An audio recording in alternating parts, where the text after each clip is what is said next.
Hi, good evening. How are you?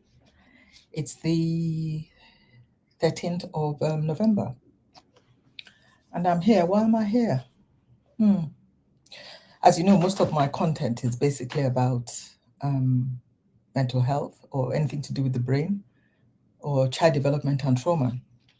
And obviously, I talk about this simply because of one salient fact. I have lived with the impact of trauma, mental health nuances, and childhood trauma, developmental issues during childhood trauma. And I really hate anything that, in a way, touches upon this, or if it's been done or used in society for personal benefit, or if it is being laid out there in public and it might not be obvious. Don't get me wrong. I'm putting out a disclaimer there. I'm not a mental health specialist or clinician, but what I am is a professional information advocate. I am um, I am educated to master's degree level, um, and I speak on this because of the impact not knowing had on my life, living an uninformed life about who I am, my makeup as a person, psychologically, mentally, cognitively, has made me want to speak out. All I can ask you to do as an individual is to um, investigate these areas yourself. I can just put pointers out there. And if you believe or you think they might be relevant to yourself or your condition, then I would advise you to seek a second opinion from your health practitioner. Well, why am I talking about the issue, the title I have today, which is called Gaslighting, Discourse or Racial Disruption? And I am touching upon it because of something I watched or something I've witnessed within my community. I'm Nigerian Britain. I'm not saying that as a something to boast about. I'm just stating a fact. And the reason why I talked about this topic today, because gaslighting and discourse or racial disruption, is I want to understand the intent when certain people do excuse me, do certain things. But before I go into that, I'd like to talk about something called NLP. NLP is something called neuro linguistic programming. And what it is basically is the way in which a person, an individual, or an act can, you know, um, influence how people think, feel, or behave. They are like invisible pointers that make people believe in what they say. And this can affect you, but you might not know it. You might not be aware of it. So now that I've talked about NLP, I'll go into why I'm here this evening. And in my culture, NLP is used widely to affect many things, and we are not aware of it. It is something that I became aware of because I went looking into it, because I felt that there were some affects I had, some behaviors I had, some reactions I had that I wasn't clear why I was reacting this way. And I realized that these are all subliminal, very invisible things that happen. The particular incident I'm going to talk about, and there are many, but this is my first intro to the topic. So I'm going to use a Nigerian, a well-known Nigerian person. She's an artist. I believe she lives in California. She's a singer. She's an artist, and but I've noticed a trend with her, and that trend is extremely disturbing because it mirrors what happened in my life and how I became somebody that developed a mental health disorder because the how would I say, the invisible triggers that you react to, and people will say that person is nasty. She's always losing her temper. But because we are not aware of what is happening, we come across as aggressive, we come across as troublemakers, we come across as non-conformative, non-conform conformational. Let me phrase that. You come across as somebody who is always looking for trouble, but that is not necessarily the case. It could be that there's something inside you that makes you react this way. So I'm going to try and bring it down. Also, just to put this out there, I do have a mental health disorder. I also have a cranial deformity that seems to be pressing against my frontal lobe, which is the lobe that helps us construct our thoughts or organize our focus. So sometimes if I go off on a tangent, forgive me. Now I return to Cora Bidi. She created a video. I've been watching her for a while. Like most people, you will always watch what is familiar to you, either as a culture, as a person, based on your education or your personal likes. And I do watch a lot of African content creators. And one of the main things I've noticed, apart from Cora Bidi, is that emotional manipulation is a thing. It's a thing. And it's used to garner support, it's used to garner views, it's used to build up a platform of people. I've always said one of the terms I coined for myself is that there's nothing more alluring, more beautiful than a black mamba snake. It is black, its sheath, its color is mesmerizing, its movements are seductive. But one bite from that mamba and you are kaput. Now, I watched a clip by Cora. I watch her a lot of times, and as I said, one of my pet peeves is the mistreatment of children, and obviously that stems from my trauma, but that's a story for another time. And I used to watch her and comment, raging about some of the things she does, and I know that that comes from my own trauma. That's nothing to do with her. But sometimes, if we don't talk about things, we never learn. I personally believe that learning comes from sharing either negative or positive points of view. One video she did, it's titled I Miss You, and I believe it was created on the 12th of November on her website. The content creator's name is Cora Bidi. Now, this is a content creator who was married previously to a white American. He's a chiropodist. I believe his name is Dr. Justin Dean. And don't get me wrong, I'm not trying to shame this girl. I'm just trying to pinpoint the trends that I've noticed and how dangerous that is in the society in which we live in. She created a video in which she was telling her fans, they had an acrimonious divorce, she and this Dr. Justin Dean. He came out, I believe, in 2022 and announced to the world that he wanted to divorce her. He didn't want to be with her anymore. And since then, there have been dribs and drabs of videos that are done in a way to fragment his character. That's what I believe. But it's up for you to go and look at it through an unprejudiced eye or a prejudiced eye. You have to look at it and see.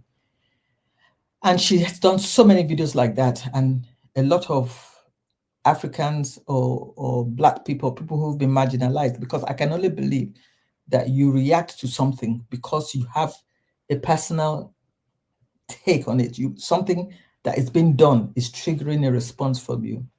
Anyway, I keep on going back. So to go back to the video that she did on, I believe it was November 11th or November the 12th. She said she was talking to her fans. She has 10 million fans, and she was speaking to her fans and says that it's something she wants to talk. That she wants to arrange her wardrobe, and as she's doing this, can we all just start having a conversation? And instinctively, while I was watching her, I knew something nasty was coming, because the beginning of her videos, when she wants to do something that hurts, she comes across as loving. She looks gorgeous. She has all these seductive moves. The clothes she wears are seductive of a sexual nature. She's very softly spoken. She's smiling. Her lips are glistening, and the aureolas of her chest are peeping through the sheer fabric of the sarong that she wears. And this is a state of being that I've noticed. And she said, okay, let's have a conversation while you help me tidy my wardrobe. I want you to, let's talk about something you've done unintentionally or for somebody you love because of love. And then she goes into the story. Here's the story. She and her ex-husband, at that when they were married, went to the ex-husband's home or village, because I believe it's somewhere in Oregon. And at the moment they live in the hills of Beverly Hills or somewhere, Brentwood or somewhere in LA. And she said when she got to the home of her ex-husband, the family there, the food they offered her was a watermelon, which she said she finished ravenously. She ate it all because, at that point in time, she was an innocent. She had no idea of what a Black person eating a watermelon is. And then she said while she was eating it, everybody was laughing, making fun of her. And she was asking them, what's the matter? Why are you laughing at me? Because I'm eating watermelon. This is what she said in the video. I'm trying to paraphrase what she said. And she said when she finished the watermelon, the next thing that was offered to her was some chicken. And she said the same thing happened. She went and she ate it. This, considering they got divorced in 2022, so this must have happened between 2019 to 2022. And when they divorced in 2022, this incident never came out in any of her narratives. But November 2025, she's coming out to her audience and saying to them, this is what my ex, I didn't know that they were racist. Well, she didn't say they were racist. Well, you know what the connotation is when a white person does a thing like that. So what you are trying to say to your audience is, oh my God, this is what they did to me. I was so innocent then. I really didn't know that, wide-eyed and seduced. I didn't even know. Poor me, so innocent me. And the narrative was put out there. My heart sank. My heart sank. Because when you are being gaslit, a whole group can be gaslit. That is why I mentioned NLP. You can be gaslit by the simple gesture of a hand, the blink of an eye, the pausing of a lip. When you are young, you can do these things effortlessly, and they capture the attention of whoever you want. And how does gaslighting work? Gaslighting is not the event that is happening, you are being gaslit. It is what is tried to be done to you. It is the distortion or the changing of an event to suit a narrative that you want the person receiving the message to receive. So what I saw from what Cora Obidi was doing was she was telling her audience, maybe they did give her watermelon. I'm not saying they didn't. It's possible. It's possible they gave her chicken, but it's possible also if they live in the hills of Oregon, that they might not have been aware of the connotations. It's possible. I was not aware of it. I'm a Black person. I'm a Black Briton.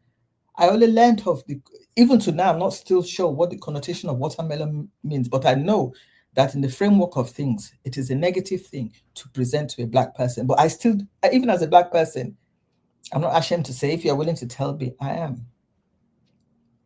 And this was put out there in a soft voice. And then after putting this out there, please, if you want to send me stars or gifts or something, do that. And that is a phrase that is become a kind of trend, a kind of a marketing strategy that's been employed to garner the support of her users, not her users, her fans or her subscribers. And I want to say one thing as a Black, African, British, Nigerian backed person. I do believe that a lot of Africans are living with a lot of generational trauma within their system. And the type of things that would traumatize a Black person would not even lift the hair of a person of a different race because it is not in their makeup, it is not in their biology, it's not in their psychology. But with a Black person, we, for example, let me give you a funny antidote. If you watch, I don't know if you've seen any clips, you will see where when there's a noise in a Black person's home, they always look around. Oh my God, what's happening? A white person might, or somebody from a different ethnicity might not even, it's just a noise. But every Black person, you see clips about it that is funny. You know, a Black person would jump. The trauma is built in. I think you need to, I'm not saying it's true, but that's what I've researched and that's what I found. So when you say something like, these people gave you watermelon and chicken to eat, you are telling them indirectly that your ex-husband's family and he himself are racist. And mind, another issue that really bothers me is this couple, they have 2 daughters. When the man left the Korobidi, the daughter he left the woman 3 days after, or 3 weeks or something after she gave birth to their second daughter. I can understand her angst. I can understand the pain of abandonment. But I think it is time somebody starts speaking out. You cannot let beauty, wealth, a shaking waist, a trembling pair of thighs stop you from seeing what is in front of you. And a lot of people will react to something because it's within them, because something has happened. And I know that a lot of mothers support her because majority of her followers, I'm an information professional. I've gone to check her backends. Most of her followers are from African countries or from countries that might not be well endowed, which attend not third world countries, but not labeled advanced countries. And another thing I wanted to point out is that by saying, when she said all this, there were lots of flurries of giving up stars. Oh, we love you. We can't believe you went through this. Not one person in there said, oh, how can we verify this? It is just taken at face value. And that is the power of NLP. That is the power of feelings. You react because of what it does to your body. You don't sit down and think, oh my God, this could be a lie. I remember watching a film. Sorry, I can't remember the names. It starred Russell Crowe, who was in I've forgotten the name. Russell Crowe, and what's the name of this Black actor? Oh my God, sorry, is the condition. My recall is very slow, but I'll try and remember. They were in a film whereby a man going about his life, the little things of life irritated him, and he exploded. And this, the Black man was in Kendra Lamar's showpiece. Is a Black man. I can't remember his name. Forgive me. And there's 2 things that really bothered me was this is the legacy that these children are going to face when they grow old. And secondly, people that know the ex, the family, the mother, the uncle, the brother, the nieces, are going to be touched by what this woman says. I'm not disputing. It's possible they might have known. But what I am wondering is that if you are sure that this was a racist attempt, why wait 3 years to bring it up? Did you speak to them? Did you educate them on the fact that by giving you watermelon and chicken, they were breaking some cultural boundaries and that might make them appear as? You know, when I was watching her video, I've watched many of her videos and I've always commented, and I do get insults because, especially mostly from Africans, and I can tell they're Africans by the names. If you're an African, you can tell African names from Kenya, from Nigeria, from the Gambia. You can say by the names, because our names have meanings. So you can read, if you're from Nigeria, you're either Igbo, Hausa or Yoruba, and your name is reflected in that. So, and most of these people put their names there, and you can read it. And I'm not saying everybody in Africa or who supports her has this mindset, but I'm saying that this has become a habit. And what I was trying to say, that the people that know this couple when they were married do know, might hear this. And what is that doing? It wasn't, she didn't say it so that a discussion could be had. You know, let me tell my previous in-laws that, you know, what they did then, I believe, was out of bounds. Nothing, but you come to put it on social media and you have 10 million supporters or subscribers. I've always commented, but I've just said to myself, you know what, Fola, you're going to get off your fat ass and you're going to, excuse my language, and you're going to say what you feel. I don't have a lot of followers. I don't have, because I don't post regularly, but this is something I wanted to do. The damage that gaslighting does, the damage that racial disruption causes is astronomical. It's huge. People are dying left, right, and center. People in Rwanda, the war started in Rwanda from a broadcast when somebody was saying, these people did this or these people did this. To put that type of narrative out there is so dangerous that it has to be spoken about.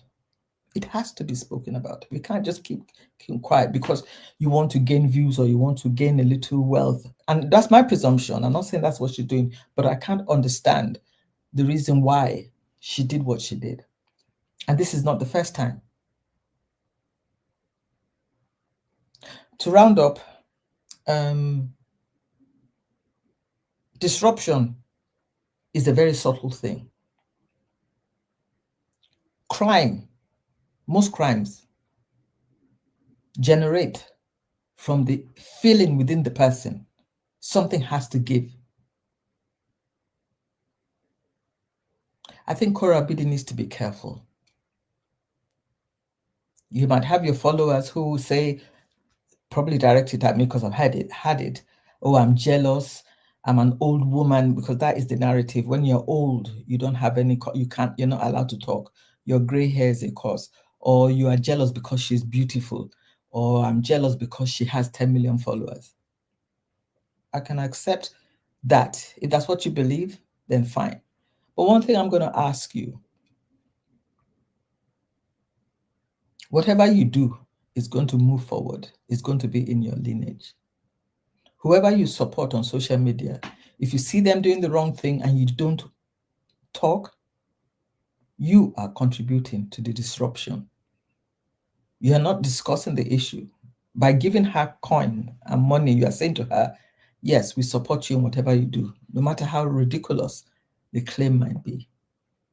And if Dr. Justin Dean's family did give her watermelon and chicken, I do think they need to address it and look into it and see and come forward. You can't keep on keeping quiet. I'll give you a good example. The monarch in the UK are very reticent about what they say in public. They keep quiet. But when this woman who was abused by Jeffrey Epstein, who committed suicide in prison, came to light, they had to take a stand and they had to out the prince, who was indirectly or directly might have been involved in the scandal of child abuse. So what I hate is for anything to be historic and not to have contributed to the narrative or to the discussion. And that's why I'm talking today about gaslighting, discourse, or racial disruption. So I take my leave here.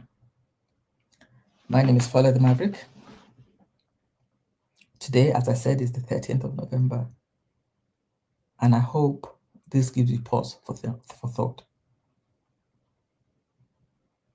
Our community is divided enough. The Black African community is divided enough. Let's not put stupidity into the mix. I wish you all a lovely evening and take care of yourselves.